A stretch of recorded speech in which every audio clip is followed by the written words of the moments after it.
In this week's video, we're continuing to prepare our nursery by building this dresser that matches this end table. All right, so here's our overall design. This is the sketch that my wife made. I told her to come up with something that she wanted. And then I went through and kind of broke things down a little bit more, trying to wrap my mind around the construction. So the first thing to do is to build these outside panels, which are going to be the leg assemblies. The materials for this project are going to be 8 1x3s. We're going to use those for the structural support, you'll see here in a second. And then 1/2-inch plywood. That is what the main carcass of this whole thing is going to be made out of.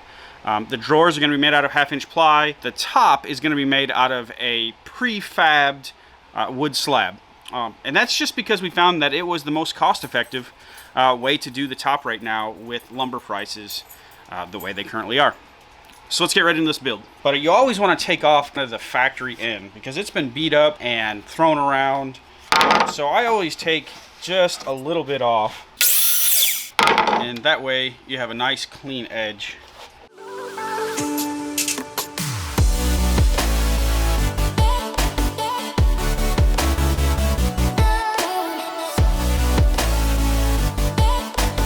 All right, so here are the 4 legs cut to 38 inches long.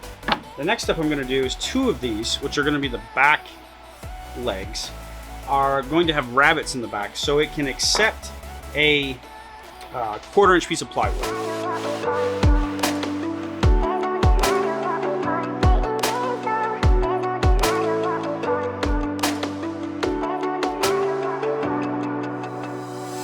All right, so now we've got our side panel pieces all cut to size. These legs are 38 inches long, and these panels that sit in between here are 36 inches long. The reason for that is that'll give us a leg. So the way we're going to attach these 2 pieces is by drilling some pocket holes with my Craig 520. Really big fan of this pocket hole jig, and I think it'll be great on this project also.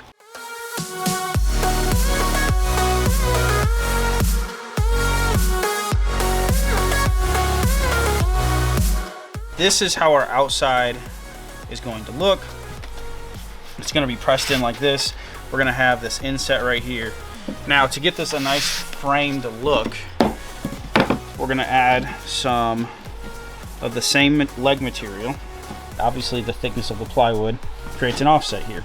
All right, so over here at the bandsaw, the way I'm going to set this up is I'm going to put this piece right here, bring it over my fence, because now what I'll do, pull this out, and now I can rub my piece through here. It's like we're like a 1/16 of an inch off. Not much, but what I'll do is I'll move that fence out just a little bit, just so I can get this nice and flush right here. I'm using these, the cutoffs you just saw me cut. Since they give me the perfect height, I can set them on there.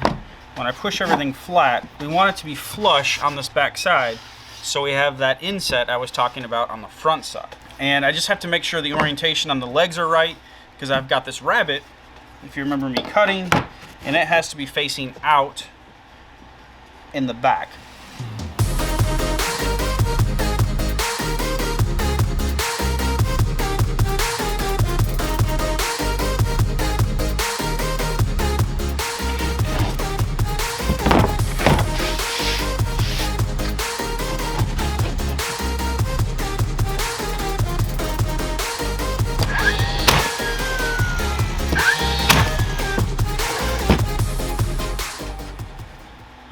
All right, so now it's time to get this bottom constructed. It's going to be constructed pretty much the same way as the sides, so I'm not going to take the time to re-show you that. I'm going to do that real quick, and then we're going to assemble the 2 legs in the bottom. So here is the base. Now you see the only difference from the sides that I showed you to this is these are perpendicular instead of parallel with the plywood. And that is because this is my front trim and this is my back trim.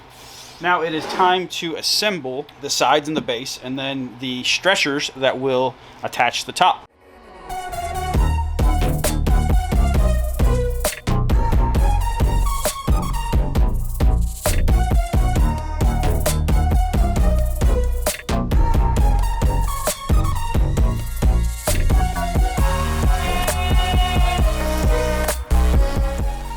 All right, so we got the main carcass built. Now it's time to put in this dividing shelf that will divide the drawers just from some open storage on this side. Now we went back and forth on what the best way to do this is and how we have built it up to this point. We attached our front trim to this divider, and then we have attached a kind of a stretcher from front to back on the top of the trim. Instead of taking the plywood and making angles so it went up inside of these stretchers, we took the opportunity to do that. So it's going to work out well.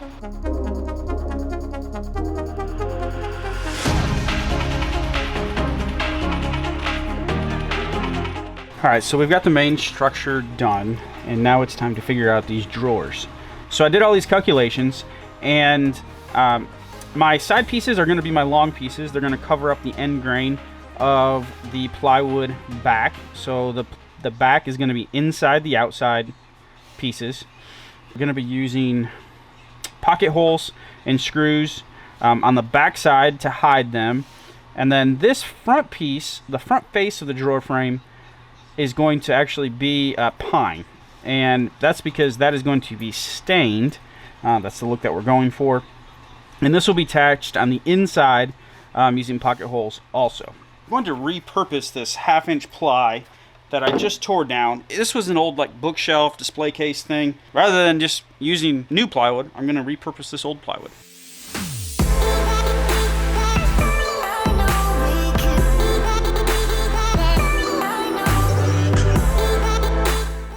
I've got them all leveled up here on the end, and I should be able, I marked the top one at 16, so I should be able to make them all in one cut. That way they're all the same length.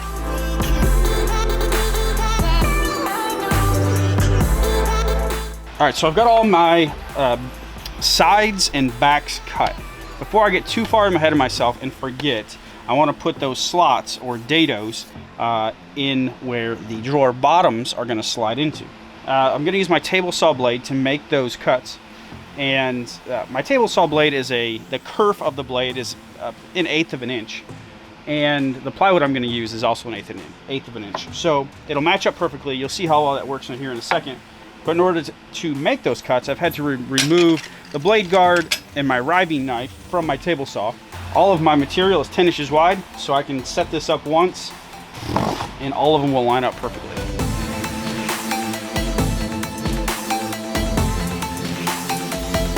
So I should have done this before, but I wanted to check to see if my dado will work. And this material is a little bit bigger than the width of my blade, so what I'm going to do, I keep calling this 1/8 inch. This is probably more like 1/4 inch. That's what it is. That's why it's off. So forget everything I said about the measurements. My blade kerf is 1/8 of an inch, and this plywood is 1/4 of an inch. So technically I have to make 2 passes.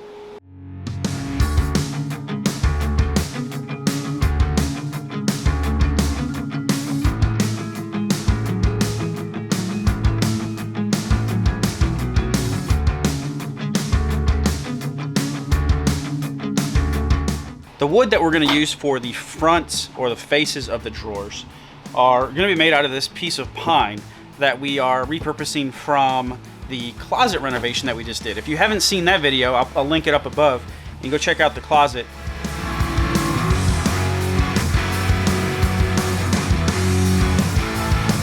These pine drawer fronts, we want in the front drawer face there to be a place where you can grab and pull the drawer out. There's not going to be any drawer knobs or anything like that.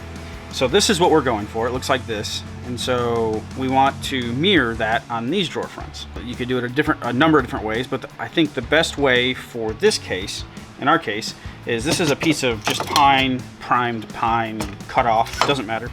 But we are going to make a template for the 3 drawer fronts. And the reason we're going to make a template, if we did all 3 of them individually, we could end up with 3 different results.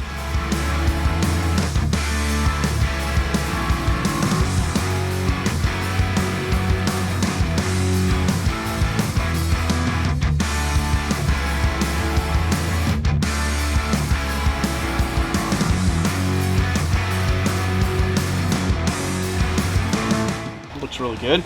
So now what we can do is we can take our template here.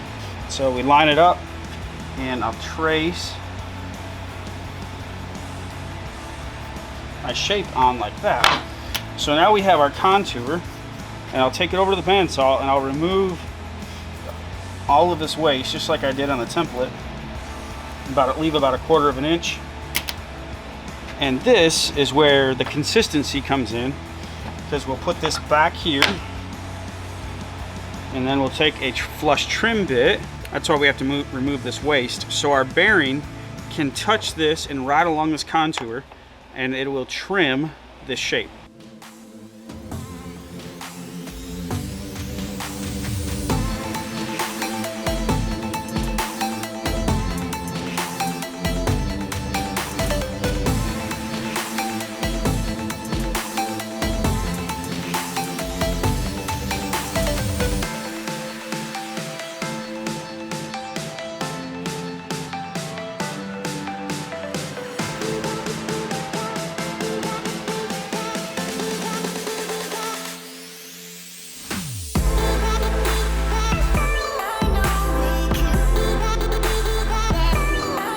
The nursery updates are coming to a close. We are fast approaching our due date, and now all we do is wait.